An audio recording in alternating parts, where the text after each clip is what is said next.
Bonsoir à tous et bienvenue dans le Grand JT. Tout de suite, le sommaire. C'est le dernier jour pour compléter et formuler ses vœux sur la plateforme Parcoursup avant la principale phase d'admission qui démarre en juin. On va faire le point sur cette étape avec notre invité. Ce sera en première partie de notre émission. Universcience a sorti son baromètre sur l'esprit critique, notamment chez les jeunes. Des résultats qu'on décrypte avec son président. Ce sera en seconde partie. Mais tout de suite, on va faire un point sur l'actualité avec Louisa Garotiard.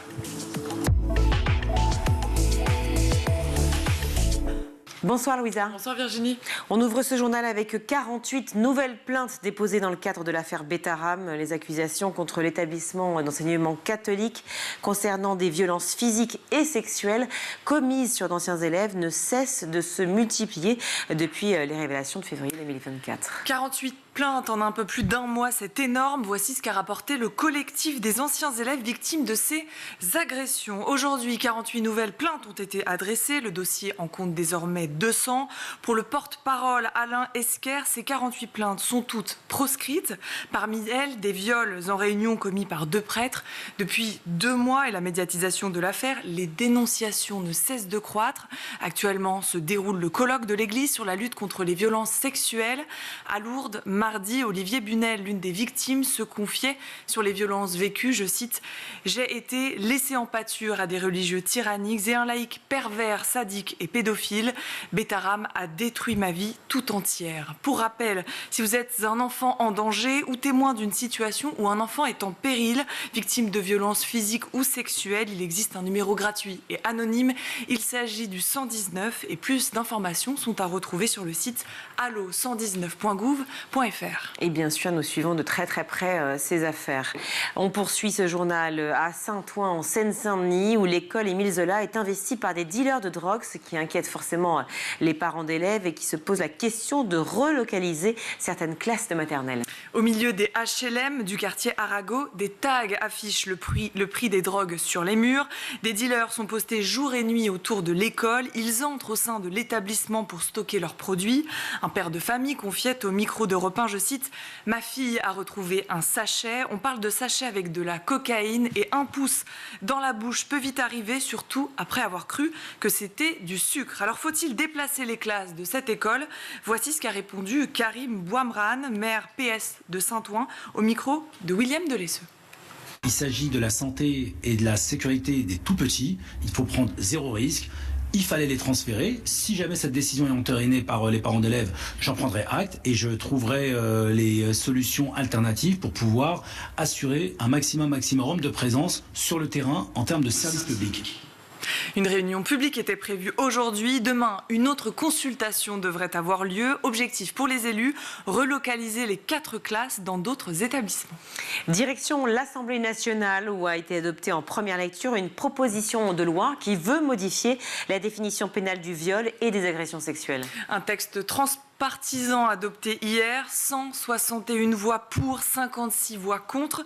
Cette proposition souhaite inscrire dans le code pénal la notion de non-consentement. Ainsi, la définition de l'agression sexuelle serait désormais caractérisée par tout acte sexuel non consenti. Cette modification permettrait, je cite, de faciliter les poursuites et les condamnations d'auteurs de violences sexuelles. Et si le Rassemblement national et certains députés socialistes ont voté contre cette proposition, ce qui inquiète une partie des députés, c'est le retournement de cette loi contre les victimes qui devront trouver et prouver qu'elles n'étaient pas consentantes. Mais pour Aurore Berger, ministre chargée de l'égalité entre les femmes et les hommes, ce qui compte, je cite, ce n'est pas ce que l'agresseur croit, mais ce que la victime veut, et c'est déjà une révolution. La proposition devra désormais être étudiée au Sénat. Et à propos d'agressions sexuelles, un film français, Cassandre, sort en salle aujourd'hui et traite la question de l'inceste dans la fratrie. Oui, c'est l'histoire de Cassandre, une jeune fille de 14 ans qui retrouve sa famille un été de l'année 98. Sa puberté fascine son entourage, notamment son frère aîné, et elle va tenter de s'émanciper dans un centre équestre. Regardons un extrait de la bande-annonce. Je peux venir avec une copine du centre équestre? On est là! Ici, c'est la chambre de mon frère. Mais il a jamais vu une fille en maillot, ton frère, ou quoi? Mais tu sais, dans ma famille, on se baigne tout nu normalement.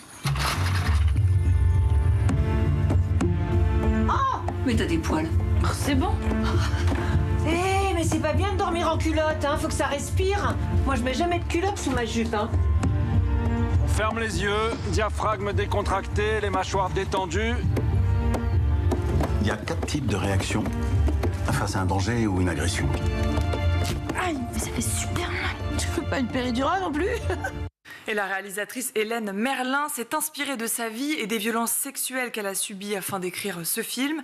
Alors, quelles émotions la réalisatrice souhaite-t-elle transmettre? On l'écoute au micro de Corinne Pellissier sur France Inter. J'avais envie de transmettre une énergie de vie et donc je l'ai vraiment pensé comme un conte noir, toujours sur le fil et jamais trop dans le drame, jamais trop dans la comédie. Et le film sort en salle aujourd'hui. Toujours côté école, on poursuit ce journal avec le volet santé où la sédentarité des lycéens inquiète. Ils passent en moyenne 12 heures par jour assis en classe et perdent de la mobilité. Alors le lycée Anita Conti, près de Rennes, a décidé de lutter contre cette sédentarité. Test de conditions physiques à l'entrée en seconde, des balades entre les cours, mais aussi des vélos bureaux au sein du CDI. Et on va écouter ce que confiaient Zoé et Léandre, élèves de seconde au sein de l'établissement, au micro d'Erwan Chassin. Je mets la vitesse à peu près 5 ou 6 pour bien travailler les jambes. Il n'y a pas de guidon bien sûr parce qu'on n'est pas là pour faire des tours de la salle. Je vais faire un PowerPoint en espagnol. Alors est-ce que tu peux essayer de me lire de l'espagnol tout en pédalant? Hay muchos fiesta y festival. J'étais pas forcément le meilleur exemple pour l'accent, mais oui, on peut le faire. Tout en luttant contre la sédentarité. C'est ça. Pour Sylvain Portier, le professeur d'EPS à l'origine du projet, je cite, les jeunes ont perdu 25% de leur capacité cardio-respiratoire entre 1970 et 2010. Quant au proviseur, il souligne que cette expérimentation améliore la concentration des élèves. Une nouvelle tendance vient de voir le jour chez les jeunes, une tendance qui inquiète la police. Oui, ce défi, aussi appelé le Zizi Challenge, où des enfants de 9, 10 et parfois même 5 ans dévoilent leurs parties intimes sur TikTok, YouTube et même en direct. Les plateformes qui ont repéré cette tendance ont averti l'office mineur.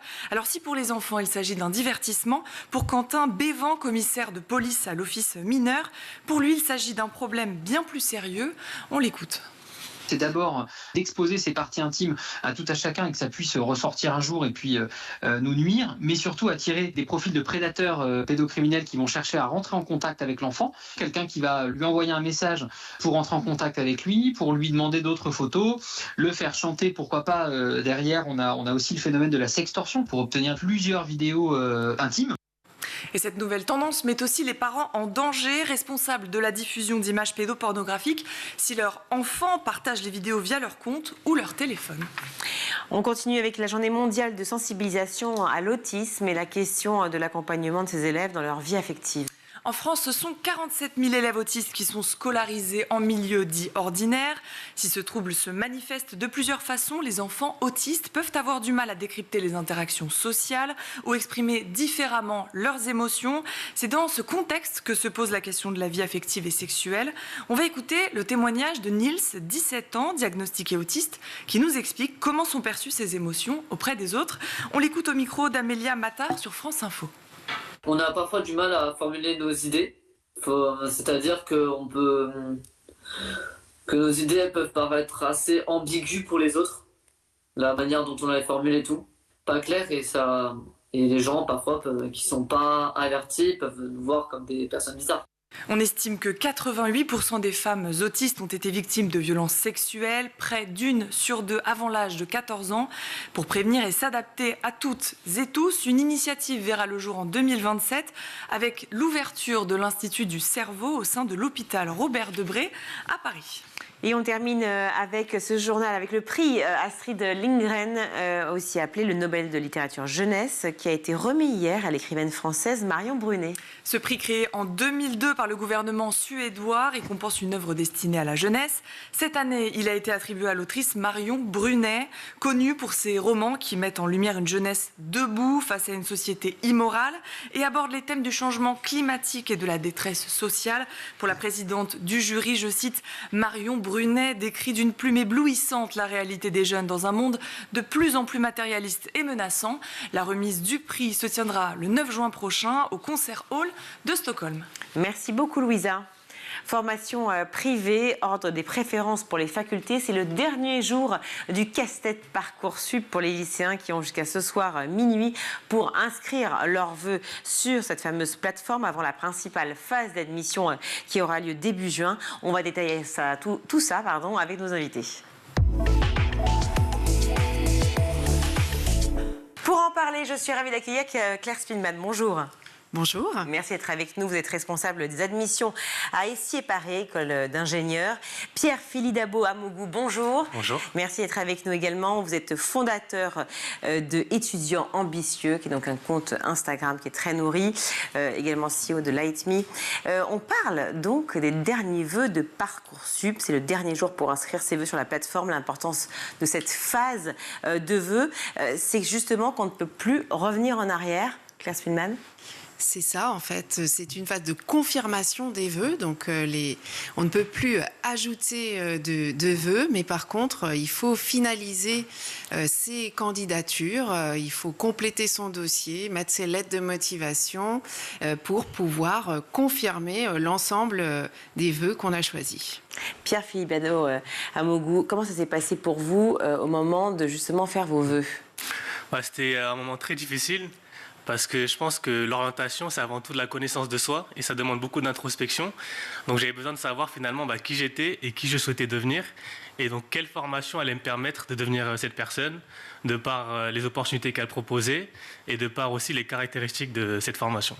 Et comment vous avez fait? Vous êtes passé par un conseiller d'orientation, vous avez lu un maximum, été sur Insta, voir tout ce qui se faisait? Comment ça s'est passé? Je dirais, je ne suis pas passé par une conseillère ou un conseiller d'orientation, mais plutôt dans un premier temps, j'ai essayé de contacter des anciens étudiants via notamment LinkedIn ou Instagram pour comprendre finalement, voici ce que dit la fiche de présentation de la formation, mais qu'en est-il? Comment sont les cours, comment sont les évaluations, quels sont les débouchés, comment est l'ambiance de classe. Et ça me permettait de savoir finalement est-ce que ma personnalité et mes envies matchaient avec justement cette formation-là. Donc vous avez su déjà au départ travailler sur ce qui vous étiez, oui. Ce qui est déjà exceptionnel. Et ça, vous l'avez fait seul? Seul. Donc je pense que je me suis beaucoup formé avec notamment Ikigai chez les Japonais qui me permettait de savoir finalement quelles étaient mes forces, quelles étaient mes passions et comment je pouvais lier ça avec un métier concret ou un domaine concret. Et je pense aussi que les professeurs sont des bons soutiens pour nous aider à cibler nos forces et nos faiblesses. D'accord. Donc beaucoup d'apports extérieurs, beaucoup finalement de recherche qui a été fait. Remarque, dans les générations précédentes sur d'autres plateformes qui existaient avant, c'est à peu près pareil. En fait, on se renseignait aussi sur les écoles, mais autrement, aussi avec nos parents et autrement. Est-ce qu'il y a une vraie différence, selon vous, Oui, je pense qu'il y a quand même une vraie différence parce que la plateforme Parcoursup ouvre le champ des possibles. C'est-à-dire que, voilà, avec la carte des formations, on se rend compte qu'on a une multitude de possibilités. Et donc, ça rend visible cette multitude de possibilités. Et donc, c'est pour ça que c'est aussi très important, effectivement, de ne pas se contenter de ce qu'on va pouvoir lire. Bon, alors, Parcoursup est très bien renseigné, mais c'est vrai que c'est extrêmement important de prendre le temps d'aller, de faire exactement ce que vous avez fait. Mais c'est, voilà, nous, on organise des journées portes ouvertes. On a des étudiants ambassadeurs qui sont là, justement, pour permettre d'affiner l'orientation avant de faire cette fameuse orientation et ces choix. Donc on le sait, c'est très difficile. Et tous les parents, même j'ai plein d'amis qui me le rappellent à chaque fois, qui me disent c'est vraiment un enfer. Ils sont hyper stressés, hyper angoissés. D'ailleurs, très angoissés par une seule chose précisément, c'est le regret. Le regret de s'être trompé, le regret de ne pas avoir fait le bon choix, le regret d'avoir choisi un diplôme qui ne serait finalement pas si bien reconnu qu'il l'imagine. Comment on travaille cette question-là? La première chose que je dis, c'est que en fait, chaque expérience est un plus dans notre vie. Il ne faut pas se dire que notre vie va se jouer sur un choix à 18 ans ou 17 ans. Par exemple, je prends mon exemple. Au début, je suis parti en économie et j'ai fini en sciences cognitives. Donc finalement, j'aurais pu dire que je me suis trompé, mais au contraire, c'est-à-dire que tout ce que j'ai appris en économie, ça m'a permis de mieux comprendre la psychologie humaine et ça m'a servi en sciences cognitives. Donc ce que je dis aux jeunes, c'est que l'enjeu, c'est pas de se dire ma vie se joue sur ce choix-là, c'est à l'instant T, quelle est l'option qui me correspond le mieux, qui va me permettre de mieux me connaître ou potentiellement de me rapprocher de ce que je veux. Si je me trompe, c'est pas grave, j'aurais rencontré des amis, c'est du réseau, j'aurais rencontré des professeurs et j'aurai appris des choses sur moi qui vont me permettre de faire un meilleur choix plus tard. Donc, alors ça, c'est votre côté ouais. Effectivement très optimiste et je le vois bien, je le lis. Mais là, je vous parlais de la plateforme. Le problème, c'est que on sait il y a 10 choix à faire. Dans les 10 choix, forcément, on met les premiers, ceux qu'on désire le plus, en premier, et puis après, et souvent, c'est pas forcément le premier qui sort. Donc c'est là où je rappelle la problématique du regret. Claire Spinman. Alors, en fait, ce qu'il y a, c'est qu'il y a effectivement 10 vœux, mais la réalité, c'est qu'il y en a quand même beaucoup plus, parce qu'il y a les vœux et les sous-vœux. Il y a, comme nous, on fait partie d'un concours pour les écoles d'ingénieurs. Donc, c'est un concours commun qui regroupe 19 écoles d'ingénieurs, donc qui offre une multitude de possibilités et qui représente un seul vœu. Donc en fait... le concours s'appelle comment ? Le concours Puissance Alpha. D'accord. Et donc c'est effectivement 10 vœux, ça peut paraître peu, mais il y a quand même les vœux et les sous-vœux qui offrent... résultat, beaucoup plus de possibilités. Ça ouvre une autre question sur effectivement Puissance Alpha, puisque vous parlez de 10 écoles possibles. C'est ça ? 19 écoles possibles, 19 formations possibles. Il y a un problème géographique qui se joue aussi dans ce type de demande, non ? Alors oui, effectivement, dans l'orientation post-bac, la géographie est importante. Le concours Puissance Alpha, il regroupe 19 écoles, mais qui sont réparties sur la France entière. C'est ça. Donc quand on formule un vœu vers Puissance Alpha, comment ça s'opère ? C'est en fonction de l'adresse de résidence ? Ah non, on choisit ce qu'on veut. Voilà, il n'y a pas du tout de contrainte. D'accord. Vous me dites que c'est un vœu. Pardon, je veux bien comprendre la situation. C'est un vœu sur Parcoursup, mais qui offre 19 formations. Ça ne compte que comme un seul vœu, mais derrière, ça offre une multitude de choix qui ne sont même pas considérés comme des sous-vœux. Et en réalité, ça offre plus d'une soixantaine de formations accessibles. D'accord, mais comment on sera orienté en fonction de notre adresse de résidence ? Alors, bien sûr, parce qu'on va choisir... donc, quand on regarde les formations proposées par le concours Puissance Alpha, on a toute la visibilité d'où se déroulent ces formations en question. Bon, la problématique, j'ai compris que vous étiez ultra positif et ultra fervent de Parcoursup. Il règne quand même cette idée que l'algorithme maîtrise tout, décide clairement. La priorité de faire comprendre aux parents que ce n'est pas l'algorithme. Et là, je cite un prof qui disait ça, qui a décidé de ne pas admettre leur enfant dans la formation souhaitée, mais que c'est bien la formation elle-même qui est responsable de ce classement. Est-ce la réalité ? Je dirais que ça va aussi dépendre peut-être de certaines formations. Parce que, par exemple, il faut faire la différence entre les formations sélectives, qui vont avoir des critères qui parfois ne sont pas forcément très clairs, et aussi les universités de secteur qui sont censées ne pas faire de sélection. Donc je pense que c'est ça qui crée de l'incertitude aussi chez les parents et les élèves, c'est de se dire, mais finalement, quelle est la règle de sélection sur Parcoursup ? Donc je dirais qu'il faut admettre qu'il y a vraiment des zones d'ombre et que parfois on a du mal à savoir, par exemple, une classe préparatoire, pourquoi elle va choisir un certain type d'élève et pas un autre, alors qu'ils ont les mêmes notes, les mêmes commentaires. Donc je peux comprendre les parents et l'inquiétude des élèves sur ça. Voilà, mais la réalité, c'est qu'effectivement, il n'y a pas un algorithme dans Parcoursup. Il y en a plein. Et la sélection qui est opérée par chaque formation, parce que c'est bien une sélection qui est opérée par chaque formation, est quand même très diversifiée. Donc maintenant, sur Parcoursup, c'est assez visible. On voit assez bien les critères de recrutement, ce qui compte le plus dans la formation qu'on choisit. Et donc effectivement, donc ça peut sembler être une grosse machine avec un énorme algorithme, mais la réalité, elle est tout autre. Par exemple, nous, on va avoir effectivement donc des informations sur... Donc il y a 50% de la note qu'on va attribuer pour faire notre classement et admettre les élèves, qui est sur le dossier, donc les informations qu'on va récupérer dans le dossier de l'élève, et 50% qui est issu des épreuves écrites, puisque nous, on a des épreuves écrites. Donc, en fait, c'est... voilà, il y a quand même... Là, ça reste quand même assez classique. Je veux dire, on est sur la notation pure, que ce soit à la fois sur les écrits, que ce soit sur le dossier. Qu'est-ce que vous prenez en compte, autre que, justement, la simple notation ? Alors, dans le dossier... Effectivement, on ne va pas regarder que les notes. On va aussi regarder les appréciations, que ce soit des enseignants ou du proviseur. On va regarder le niveau global de la classe et on va aussi regarder toutes les lettres de motivation. Toutes les lettres de motivation, d'accord. Est-ce que si on essuie un non, par exemple, sur une formation qu'on désirait fortement, c'est à l'école, la formation en question, de s'expliquer sur le refus ? Alors, on s'explique sur le refus de façon globale, c'est-à-dire que on a nos critères qui sont publics. Il y a un rapport qu'on publie chaque année où on explique comment on a opéré notre sélection, et c'est ça qui fait effectivement office d'explication. Non, mais là, je vous parlais de questions individuelles. Parce que collectif, je me doute bien qu'effectivement, il y a des critères qui sont retenus, qui sont partagés par tous, mais sur le plan individuel. Un enfant, une famille qui malheureusement est extrêmement déçue, est-ce qu'elle peut, par exemple, vous contacter pour essayer de comprendre pourquoi, malgré un bon dossier, on l'imagine, et des bonnes notes à l'écrit, et des lettres de motivation correctes, elle serait refusée? Alors, elle peut toujours nous contacter, ça ne changera pas effectivement l'admission ou non dans l'école, mais par contre, de toute façon, on rend public la notation de l'élève. Donc les résultats, par exemple aux épreuves écrites, il en a connaissance. Donc ça, voilà, ça explique aussi, ça permet quand même de comprendre le résultat obtenu. Alors, il y a de plus en plus d'élèves, comme vous le savez, qui n'utilisent pas Parcoursup, mais plutôt Parcours privé ou d'autres plateformes. Les différentes refontes de Parcoursup, est-ce que selon vous, elles ont un peu vacciné l'envie de certains étudiants d'aller sur cette plateforme?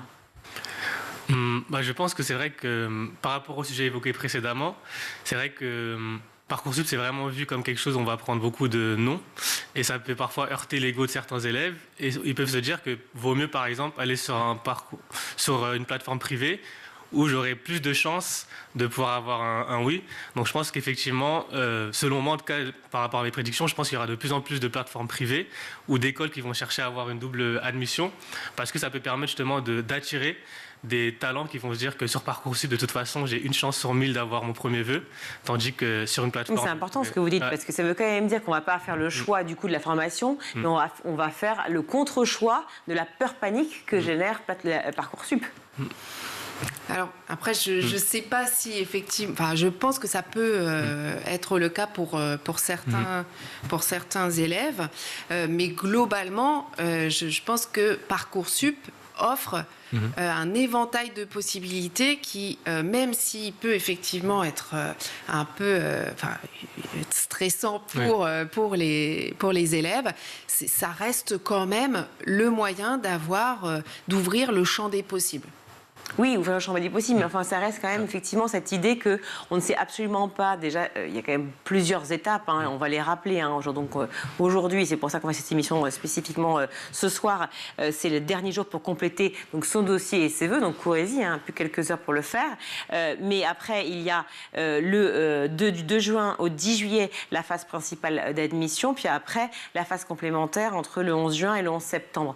Tout ça, quand même, c'est assez long. On sait combien, toute la phase d'orientation, vous l'avez dit, de savoir qui on est soi-même déjà, si on se pose la question. Et puis ensuite, ce qu'on a envie de faire des choix qui sont cohérents, des choix aussi en fonction de nos capacités budgétaires, ça coûte de l'argent. Donc tout ça, cette peur panique, cette capacité budgétaire, j'aimerais bien que vous m'en parliez, parce que c'est vraiment une logique qui est complexe. Je pense que ça va dépendre aussi du profil du candidat et des moyens de sa famille. Je vais prendre l'exemple de Sciences Po Paris. Certaines familles vont analyser les stratégies pour intégrer par exemple Sciences Po, et il y a une faille dans le système, c'est que si je vais à l'étranger juste après mon baccalauréat, par exemple en faisant mes études à Londres, je pourrais venir ensuite en master candidater en tant qu'étudiant qui vient de l'international. Donc les familles de plus en plus vont chercher des stratégies en fonction de leurs moyens, de pouvoir se dire ok, j'ai plus de chances de passer là-bas 2-3 ans pour revenir dans cette formation-là. Mais pour rejoindre ma collègue, par contre, si on n'a pas de moyens, si on est boursier, qu'on vient d'un quartier, on va rester sur Parcoursup et on va faire le maximum pour avoir des vœux. Donc je pense que c'est aussi une plateforme qui peut mettre en avant les inégalités qui existent. C'est en fonction de la connaissance des parents et des élèves du système. Je vais pouvoir jouer sur les règles, trouver d'autres moyens de rentrer dans ces formations-là. Mais pour la plupart des élèves, si on n'a pas de moyens, on ne peut pas aller dans une autre région, mais on va plus favoriser les universités de secteur ou les écoles qui existent dans le secteur. Oui, et on va devoir faire avec les résultats de Parcoursup et suivre toute cette procédure qui peut aller jusqu'à septembre, voire plus. Alors justement, quand on interroge certains enseignants, ils parlent de ces formations privées et alertent justement sur les dérives aussi, parce que beaucoup, c'est juste à but seulement lucratif. On n'est pas dans la formation forcément choisie, bien qu'on ne tape pas sur les formations privées, mais c'est que ça peut aussi exister. qualité. Mais surtout, ce qui est intéressant, et certains le redisent, c'est qu'ils captent effectivement ce que vous dites, mais j'aimerais votre point de vue, Claire Spinman, ils captent les élèves qui n'ont pas confiance en eux ou qui manquent de confiance par rapport à Parcoursup. Le fait de tout d'un coup se dire, si je vais dans une formation privée, au moins les choses sont ouvertes et sont claires. Je ne sais pas vraiment si c'est le cas pour beaucoup d'élèves. En tout cas, ce qui est sûr, c'est qu'effectivement, dans les écoles privées, il y a différents types d'écoles privées. Il y a les écoles qui sont à but non lucratif, qui ont des statuts associatifs, qui sont ce qu'on appelle ESPIG. Et donc, ce n'est pas du tout la même chose que les écoles privées à but lucratif. Donc, il y a déjà des différences. Il faut bien se renseigner. Et après, effectivement, ça peut peut-être être rassurant de pouvoir trouver d'autres moyens d'intégrer les écoles hors Parcoursup. Mais après, il y a quand même énormément de formations qui sont sur Parcoursup. Oui, non, mais ça, là, on a tous compris qu'effectivement, il y a beaucoup de formations sur Parcoursup. Ça, je pense que personne ne peut le contester. Au contraire, je crois qu'il y en a 25 000, ou je ne sais plus les chiffres exacts, mais j'ai vu que c'était assez énorme. Mais c'est vrai que certains disent aussi, c'est difficile de se distinguer en tant qu'excellent élève, ou en tout cas élève différent, élève ambitieux, enfin étudiant ambitieux, c'est ça votre compte, étudiant ambitieux sur Parcoursup. Et donc, du coup, par peur, par inquiétude, par manque de confiance, j'irai me diriger vers une école privée qui sera certes à but lucratif, mais en tout cas, ou alors privée même à but non lucratif, mais je vais écarter la formation classique de Parcoursup pour aller vers le privé pour ces raisons-là. Oui, ça arrive, et je dirais qu'il y a aussi, comme ma collègue l'a très bien expliqué, plusieurs types d'écoles privées. Il y a parfois des écoles privées qui ne délivrent pas des diplômes reconnus par l'État et qui vont parfois attirer des parents qui ne connaissent pas le système scolaire et qui ne connaissent pas les différences entre les différentes écoles privées. Oui. Donc moi, je l'ai vu parfois dans les étudiants que je côtoie. Ils vont se dire, cette école me propose une formation sans sélection. Le nom a l'air très intéressant, international business, etc. Donc je vais y aller. Donc cette peur de se dire, j'ai le baccalauréat à préparer, si je peux au moins m'assurer d'avoir un avenir après le baccalauréat, je pourrais me concentrer sur mes révisions. Donc ces écoles-là vont jouer sur cette peur et la méconnaissance des parents du système scolaire pour se dire, avec 5 000 €, j'aurai un master en business development ou commerce international, et parfois qui n'est pas reconnu par l'État. Et malheureusement, ces élèves-là vont parfois payer plus de 20 000 €. Des parents vont prendre des crédits et se rendre compte à la fin de leurs études que finalement, ce master n'est pas reconnu. Il n'y a pas d'équivalence. Il n'y a pas d'équivalence, effectivement.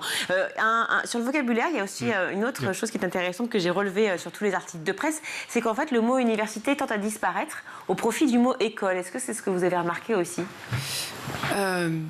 Je ne l'ai pas particulièrement remarqué. Alors, c'est vrai que nous, on est une école rattachée à une université. Ouais. Donc, pour nous, on dit toujours école d'ingénieur, d'ailleurs. On ne dit jamais fac d'ingénieur. Non, parce qu'effectivement, alors, il y a des formations d'ingénieurs qui sont formations d'ingénieurs au sein des universités. Nous, il se trouve qu'on est une école d'ingénieurs au sein d'une université. Mais effectivement, donc, nous, le vocabulaire école, il a un sens assez précis. Après, je pense que dans les universités, il y a les formations universitaires qui sont quand même bien connues, licence, master. Voilà, donc ça, c'est forcément, ce vocabulaire-là est forcément rattaché aux universités. Donc, au niveau de l'utilisation du terme école, je pense que c'est aussi une manière pour certaines universités de rassurer les élèves, parce que parfois il y a beaucoup de clichés vis-à-vis du cursus universitaire en se disant qu'une école c'est beaucoup plus sérieux, beaucoup plus professionnel, tandis que parfois l'université ça pourrait être on est très peu accompagné, très peu débouché, pas très concret. Donc parfois les universités vont créer des parcours en disant école scientifique ou école de droit pour créer un côté sérieux et plus finalement plus rond, plus familial, c'est ça. Pour rassurer les élèves. D'accord. Quand on parlait effectivement de ces formations privées, vous disiez effectivement à la fois qu'il y avait des craintes sur le diplôme d'État qui ne serait pas forcément reconnu. Ouais. Il y a aussi d'autres craintes qui sont précisées, notamment sur les équipements que l'on vendrait, qui seraient des équipements hyper neufs, des modernités de locaux, des petits effectifs de promotion. Et en gros, le fait de dire, si vous payez tant, forcément il y aura de la qualité. Être absolument regardant sur cette histoire. Oui, je pense que c'est pour ça que moi, le conseil que je donne toujours, c'est de regarder le nom de l'école et de regarder sur LinkedIn qu'est-ce que deviennent ces élèves-là. Parce que avant tout, lorsqu'on rentre dans une école, qu'on investit dans un diplôme, ce qui importe, c'est finalement le retour sur investissement en termes d'opportunités professionnelles. Donc payer pour ses études, ce n'est pas un problème si j'ai un retour sur investissement. Donc le fait de vérifier directement les débouchés, ça permet à ces élèves-là de se rendre compte que ce diplôme, il est valable, il est attractif sur le marché du travail. Par contre, si je vois une école, aucun alumni, aucun débouché, là je pense qu'il faut s'inquiéter et peut-être ne pas postuler. Mais si je vois qu'il y a des débouchés, au moins là je peux me dire qu'il y a une rentabilité possible sur ce diplôme-là. Quels autres critères sont importants en dehors, effectivement, vous l'avez dit, clairement, de la notation du diplôme, des lettres de motivation et de la motivation réelle de l'étudiant, en fait, bien sûr. Mais quels autres, peut-être traits de caractère, langue parlée ou autre qui ferait la différence ? Alors après, c'est voyage, engagement, je ne sais pas. Oui, effectivement. Nous, on conseille toujours aux candidats d'être le plus personnel possible. Et donc, il n'y a pas besoin de faire des choses extraordinaires. Mais ce qu'il faut, c'est essayer de montrer qui on est de façon assez simple, mais rien que par ces activités extra-scolaires, ces centres d'intérêt. Ce sont des choses qui montrent, qui peuvent aussi influer sur notre décision et créer ce qu'on appelle des points bonus pour le classement final des élèves. Combien d'élèves par promotion, donc chaque année ? Nous, sur Parcoursup, on recrute 300 élèves. Et hors Parcoursup ? Hors Parcoursup, après, ça va être différent parce que c'est à d'autres niveaux d'études. Donc, on recrute aussi des jeunes, justement, en réorientation. C'est ce que vous disiez tout à l'heure. Mais effectivement, il faut faire un peu retomber la pression sur Parcoursup. On peut aussi... Aujourd'hui, il y a plus de passerelles qu'avant entre les formations. Et il y a aussi ces possibilités de se réorienter si on n'a pas fait le bon choix. Donc, voilà. Donc, après, c'est des recrutements qui sont à d'autres niveaux d'études.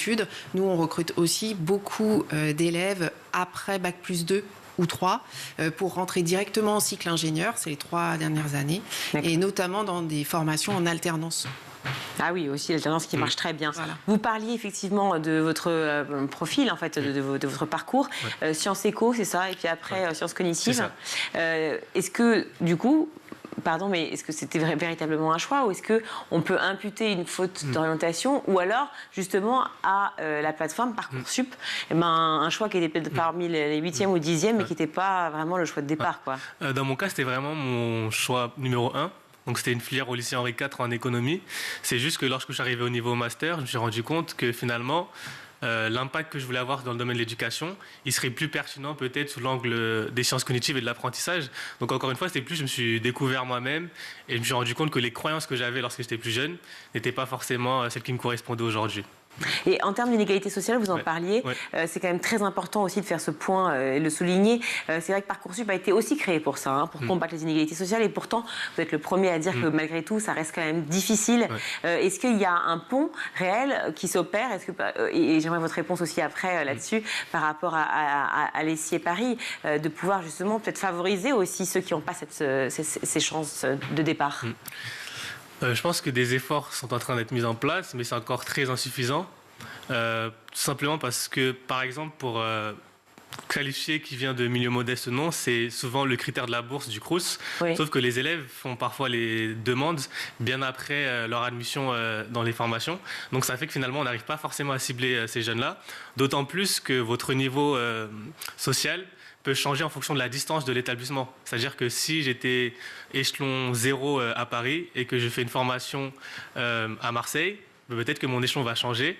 Donc finalement, il y a un peu cette difficulté de cibler qui sont vraiment les jeunes en difficulté, les jeunes qui n'ont pas accès aux informations et de les intégrer plus facilement dans certaines formations. Donc je pense que le travail est encore un peu trop superficiel et que peut-être ça demande beaucoup plus de travail en amont avec les lycées pour pouvoir cibler ces élèves-là et aussi les pousser à ne pas se censurer, parce qu'il y a cette question-là aussi. Et oui, se censurer naturellement. Oui. Donc dernière réponse sur ce sujet-là, est-ce que vous mettez quelque chose en place à l'ESSI Paris pour cela ? Oui, tout à fait. Alors déjà, on a l'information notamment de tous les jeunes qui participent à des dispositifs comme les cordées de la réussite, donc qui sont visibles. Et donc nous, à l'ESSI Paris, on a en plus des bourses Crous, un système de bourse école pour favoriser justement l'intégration de tous les élèves. Donc on consacre un budget assez important à ces bourses écoles qu'on attribue sur critères sociaux et donc qui permettent d'avoir une plus grande diversité d'élèves. Et nous, on a aussi le développement de l'alternance, de la formation par apprentissage qui est aussi un moyen de... Un très bon moyen, oui. Voilà. Merci beaucoup à tous les deux d'être venus nous parler effectivement de ce dernier jour de formulation des vœux sur Parcoursup. Claire Spillman, responsable des admissions à ESSIE Paris, donc c'est une école d'ingénieurs, et Pierre Philidabo Amougou, fondateur donc entre autres d'étudiants ambitieux et aussi CEO Light Me. Merci beaucoup. Merci beaucoup. Merci. On marque une courte pause, on se retrouve tout de suite.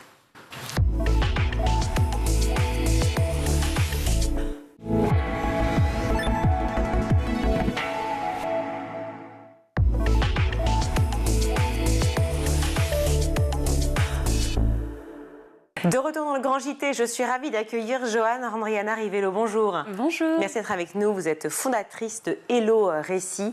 C'est vrai que 96% des enfants de moins de 13 ans sont exposés aux écrans et dès l'âge de 6 ans. Ça fait quand même deux infos importantes. 96%, c'est-à-dire pratiquement tous les enfants en dessous de 13 ans donc, sont exposés aux écrans dès l'âge de 6 ans. Comment faire justement pour que l'écrit plaise à une génération qui aujourd'hui la perçoit davantage comme une contrainte ? Alors, que je suis très contente d'être ici et je souhaite aussi vous parler d'une expérience qui est la mienne, celle d'être une tante d'une petite nièce de 6 ans qui aujourd'hui est complètement addicte aux écrans. Et le meilleur moyen, en fait, de pouvoir la décoller du portable de maman, tout simplement aussi de la télé et des ordinateurs, c'est de lui proposer un jeu. Et quoi de mieux que de finalement lui proposer un jeu où elle va dire le héros de l'histoire. L'idée, elle est assez simple, c'est vraiment de donner la main à l'enfant, lui dire voilà qu'il va avoir des missions à effectuer qui vont lui être demandées par des personnages de l'histoire. Et ces missions, ce sont en fait des missions d'écriture, tout simplement. Donc l'idée, voilà, c'est vraiment de ramener du jeu, ramener un côté ludique et surtout aussi personnaliser une aventure pour que l'enfant puisse faire du jeu intelligent où il écrit et tout ça loin des écrans. Loin des écrans, effectivement, un jeu intelligent et tant mieux. Et, on va en parler plus précisément. On a les box en plus ici sur ce plateau, donc on va les ouvrir ensemble. Avant ça, j'aimerais revenir quand même sur la logique, si vous voulez. Bien sûr, on se dit que la meilleure façon d'éloigner les enfants des écrans, c'est de les éloigner et donc de les diriger vers autre chose, que ce soit le jeu, le sport, la nature ou autre. Mais s'ils sont dirigés vers les écrans, c'est que probablement ils y sont complètement addicts. Qu'est-ce qui s'est passé ? Vous parlez de l'exemple de votre petite nièce, pour qu'elle en devienne comme ça, à ce point addicte. Tout simplement, un phénomène qui est très normal quand on est enfant, c'est l'ennui. L'ennui qu'on a tous vécu dans notre enfance. Et à l'époque, on n'avait pas forcément toujours accès à du streaming ou à du contenu très facilement. Et aujourd'hui, en fait, les enfants ont accès à énormément de contenu de manière très rapide, de manière très facile. Et en fait, tout simplement, quand on s'ennuie, parfois on a envie d'aller vers la solution la plus simple et on va en fait parfois vers les écrans. Et c'est la raison pour laquelle, en fait, pour outiller les parents et les aider à avoir de réelles alternatives intelligentes qui en plus leur donnent le goût de lire et d'écrire. C'est pour ça en fait qu'on a créé la box Hello Récit qui est vraiment faite pour ça. On va y venir, je vous assure qu'on va y venir. Je voudrais juste revenir encore une fois sur ma question. C'est que vous pensez que plus on les éloigne des écrans et plus ils vont aller naturellement vers l'écrit, naturellement vers la lecture. Vous pensez réellement que ça fonctionne? C'est-à-dire que à ce point un enfant qui est omnibulé par les écrans, qui est captivé par justement tout ce qui est rapide, va se dire non, chouette, il y a une box, je vais m'y concentrer, je vais oublier l'écran. Vous ne pensez pas qu'il faut plus d'autorité, de rigidité par rapport aux écrans d'ores et déjà? Alors, je pense qu'il faut surtout laisser chaque parent faire comme il le peut. Je pense qu'il faut aussi avoir une grande souplesse et donner surtout des alternatives aux parents. On est dans un monde où, de toutes les manières, l'enfant va grandir avec, l'enfant va devoir travailler avec. On ne peut pas vraiment passer outre. Mais par contre, l'idée, c'est vraiment de proposer une jolie alternative où l'enfant va du coup être embarqué dans une histoire. Alors, ces histoires, on va en parler justement. Alors, Hello Récit. Hello Récit, box d'enquête et d'écriture, épisode 1 sur 4, Pirates et Mission Madagascar. Déjà, ça semble quand même vachement sympa. C'est une box d'enquête et d'écriture. Racontez-moi comment ça fonctionne. Quelle est la mission? Alors, c'est tout simple, l'enfant devient le héros de l'histoire. Il va devenir capitaine d'un bateau pirate. Et on va lui demander, en fait, de sauver des personnages de l'histoire. Le jeu se divise en 4 épisodes. Donc, il va pouvoir voyager dans différentes îles de l'océan Indien, à Madagascar, à Mayotte, aux Seychelles et à La Réunion. Et à la fin, il va y avoir en fait une chasse au trésor, donc un gros trésor à voir à la fin des 4 épisodes. Et comment ça fonctionne? En fait, dans chaque épisode, c'est une petite histoire qui est basée sur un conte des pays de l'océan Indien. L'idée, c'est vraiment de faire découvrir des chimères de là-bas et aussi de lui donner des missions qui sont en fait des missions qui sont de l'énigme, mais aussi des missions d'écriture. Donc voilà, en quelque sorte, comment ça fonctionne et le récit. D'autant qu'il y a une carte d'exploration, hein, donc on apprend la géographie, notamment avec cette mission pirate, mission de Madagascar. Exactement, l'objectif c'est de faire découvrir le monde à l'enfant, donc lui faire découvrir la culture finalement des îles de l'océan Indien, mais aussi surtout la géographie. Donc il y a une très grande carte dans chaque box qui permet vraiment d'avoir des apprentissages géographiques garantis avec énormément de choses à connaître sur la musique qu'on écoute à Madagascar, sur les plats qu'on peut manger à La Réunion, sur les animaux qu'on peut trouver dans l'océan Indien à côté des îles de Seychelles. Donc voilà, le but c'est vraiment de faire voyager immobile, mais tout en proposant quand même quelque chose qui a été conçu pour le coup par des professeurs de français, où l'objectif c'est vraiment de pousser l'enfant à gentiment se mettre à écrire ses premières histoires. Oui, c'est ça, écrire ses premières histoires. Donc ça veut dire aussi peut-être démultiplier les mots, comprendre aussi l'importance du mot choisi, les synonymes, les antonymes, enfin, de rentrer vraiment dans ce qu'est aussi l'écriture. Exactement, il y a énormément d'exercices qui sont autour des mots et je suis très contente que vous donniez tous ces exemples parce que oui, l'objectif c'est vraiment de pouvoir en fait qualifier ce que l'on ressent, qualifier ce que l'on visualise et finalement le mettre par écrit dans un joli carnet. Parce qu'en fait, dans la box, chacune des boxes contient en fait un carnet que l'enfant va pouvoir vraiment adapter à son image avec en fait des stickers avatar. Et l'idée c'est vraiment que ce soit quelque chose d'assez précieux où l'enfant va pouvoir écrire ses premières histoires, il va pouvoir surtout conserver ce qu'il a écrit à l'âge de 7 ans, ses toutes premières histoires, ses tout premiers poèmes, ses toutes premières inventions sur... Ces récits en fait. Ouais, alors ce qui est assez chouette aussi, c'est qu'en plus, souvent les jeux sont pour 2 et plus joueurs. Là, en l'occurrence, ce sont des box solo. Ça veut dire qu'on connaît l'importance de l'ennui, l'importance de s'ennuyer quand on est enfant et d'apprendre justement à rêver, d'apprendre à être créatif, de booster sa créativité.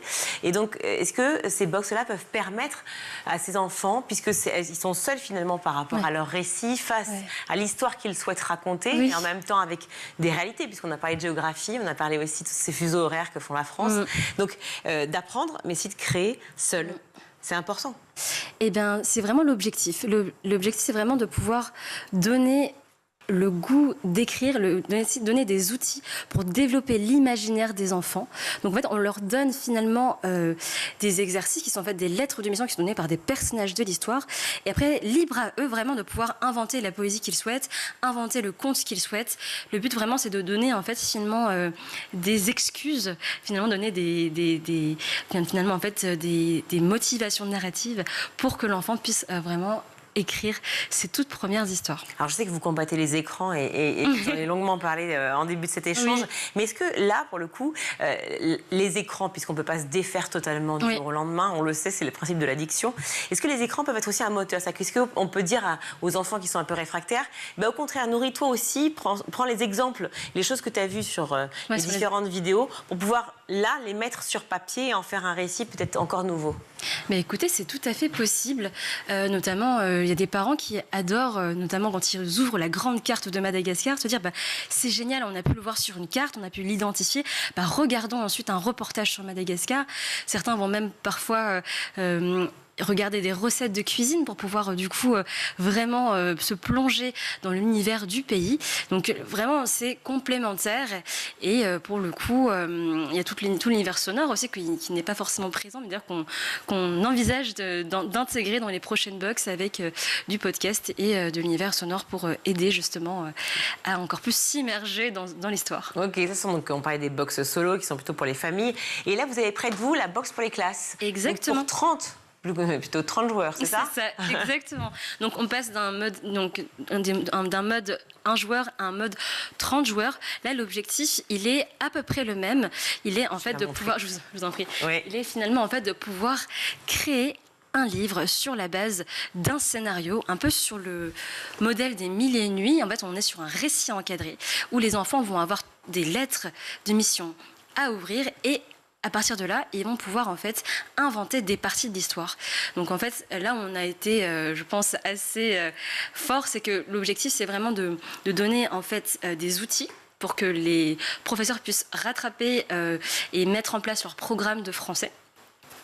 Et en fait, tout simplement, par exemple, à un moment donné, dans la narration, on dit par exemple qu'une jeune femme est prisonnière d'un minotaure et pour pouvoir la sauver, au final, il va falloir écrire un conte parce que ce minotaure, il adore les histoires et les histoires permettent de l'endormir, ce qui permet vraiment de donner de fabuleuses justifications pour inventer tout type d'histoire et vraiment être libre de le faire. Inventer tout type d'histoire, par exemple, 6 cartes d'écriture d'un portrait, la trame, les composants, les lieux, les objets. C'est un peu ça, on pioche en fait, on se dit, bah, tiens, voilà, c'est dans un château, à tel endroit, avec tel personnage, et maintenant construis-moi une histoire, en fait. Exactement, c'est ça. Parce qu'en fait, au tout départ, nous, on a créé ce jeu pour une demande en fait, de professeurs de français qui cherchaient justement à motiver les élèves à écrire. Et en fait, dans cette box pour les classes, on inclut vraiment des cartes d'écrivains qui sont vraiment des outils que les scénaristes utilisent pour pouvoir avoir des idées de thématiques, des idées de personnages et surtout en fait on inclut ce qu'on appelle le schéma narratif. Donc l'idée c'est vraiment d'avoir toute la progression et visualiser finalement comment on crée une histoire et ensuite les enfants se mettent par petits groupes et c'est très rigolo parce qu'ils arrivent finalement à imaginer un peu comme des scénaristes de séries Netflix leur future histoire et à la fin ça donne quand même quelque chose de très concret et c'est pour ça que ça les engage énormément, ça les engage finalement à créer leur propre livre qui sera imprimé un exemplaire par élève. L'idée, c'est vraiment voilà, d'embarquer tout le monde et se dire que chacun peut avoir sa pierre à l'édifice et surtout d'avoir en fait d'être auteur de son propre livre. Et là, sur ce coup-là, il y a vraiment une très c'est la continuité de la box. Exactement. Ah, c'est génial. Voilà, l'objectif. Génial. L'impression du livre, effectivement, qu'on aura créé à l'école, finalement, avec donc, la prof et les autres camarades de classe. Là, c'est la classe de 6e Chopin et c'était fait l'année dernière. Merci beaucoup d'être venue sur le plateau, Johanne Rivello, fondatrice de Hello Récit. Merci 1000 fois. Merci à vous. On va retrouver le meilleur de School TV avec le Zap.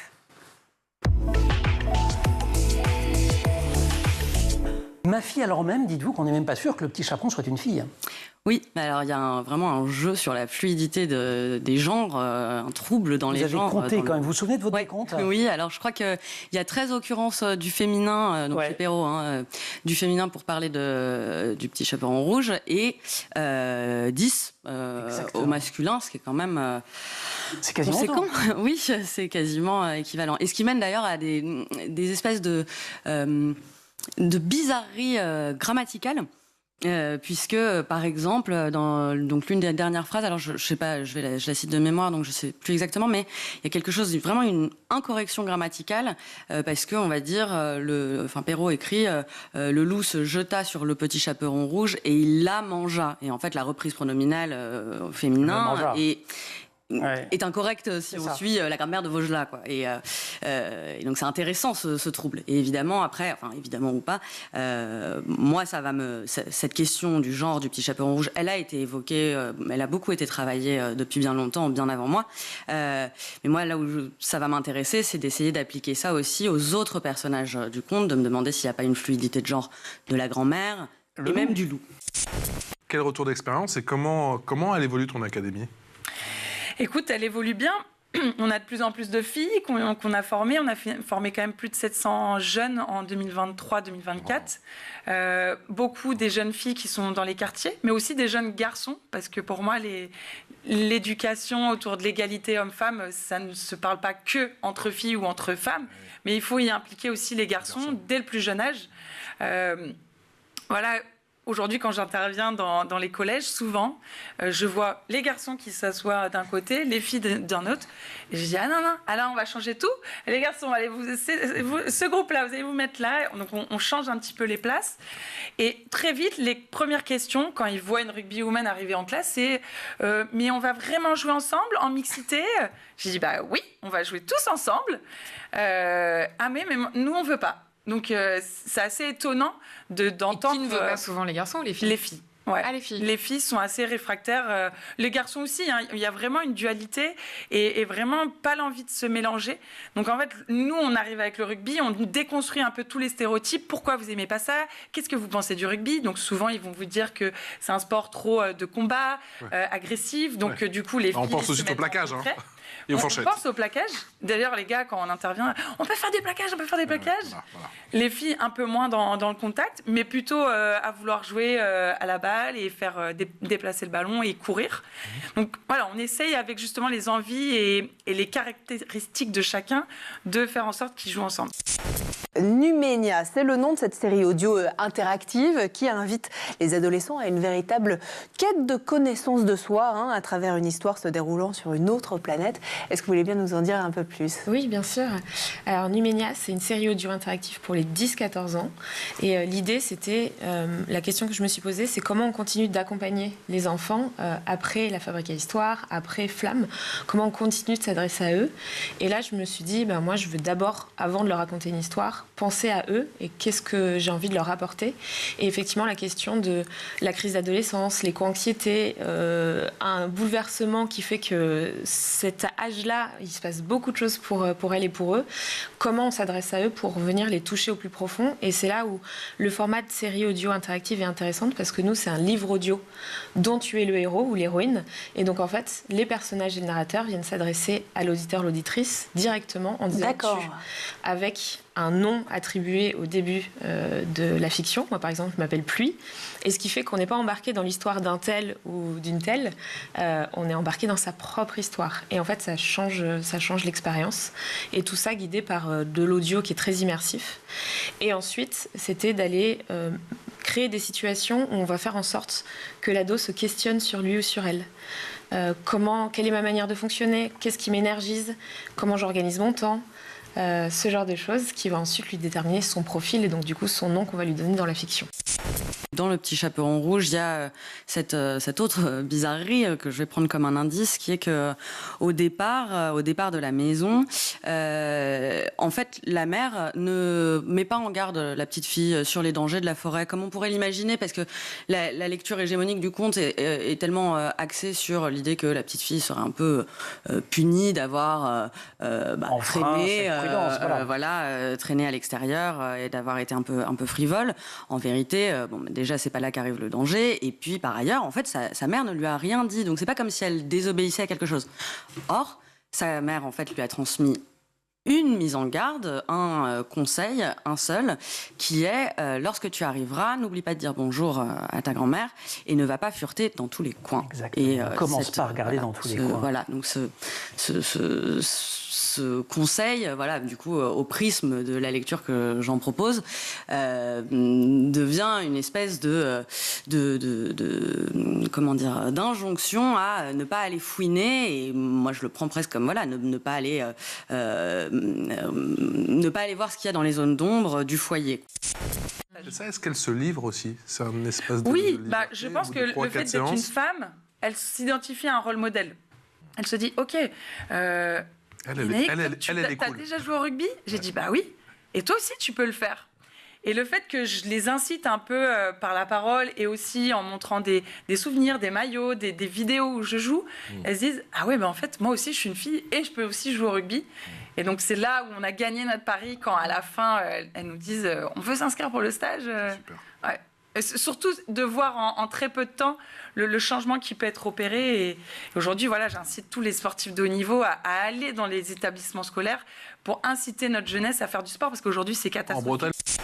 Numenia est présenté, vous l'avez dit, comme une expérience immersive qui invite justement les 10-14 ans à une utilisation plus reposante et saine de leur smartphone. Qu'est-ce que vous apportez de plus et surtout de différent à d'autres contenus numériques qui peuvent aussi travailler sur le développement personnel, sur la quête de soi, surtout à cet âge-là ? Déjà, il y a une myriade de contenus et effectivement, la plupart du temps, c'est plutôt soit c'est très axé méditation avec du contenu qui est audio, mais qui est très dans sa niche, dans sa tranche. Enfin, c'est pas trop une niche, mais soit ça peut être des contenus très didactiques ou très développement personnel, ce qui moi me parle moins. D'accord. Là. Ce qui est complètement différent avec Numenia, c'est qu'on ne vient pas dire de manière scolaire à l'ado, tu vas prendre du temps pour toi, pour te questionner de manière un peu scolaire. Il est embarqué dans une histoire. Et tout se passe de manière très fluide dans l'histoire, sans qu'il s'en rende vraiment compte. Et ce qui est génial avec le pouvoir des histoires, c'est que ça s'imprègne à l'intérieur de nous et ça nous nourrit, mais sans qu'on ait l'impression d'apprendre quelque chose. Et c'est ce qu'on fait chez l'Uni depuis toujours. Voilà pour le Zap, c'est la fin de ce grand JT. Merci à vous tous de nous avoir suivis. Merci à toute l'équipe. À la régie aujourd'hui, c'est Théo Boscar, le son Alexis Oustabassidis, le maquillage Laure Redemont, Emma Ferré et Laura Girard à la rédaction, Louisa Garotiard, journaliste aussi sur l'émission. Merci d'avoir été avec nous. On vous retrouve quand, chère Louisa ? Vendredi prochain. C'est noté. Et d'ici là, je vous souhaite une bonne soirée. À demain. Ciao.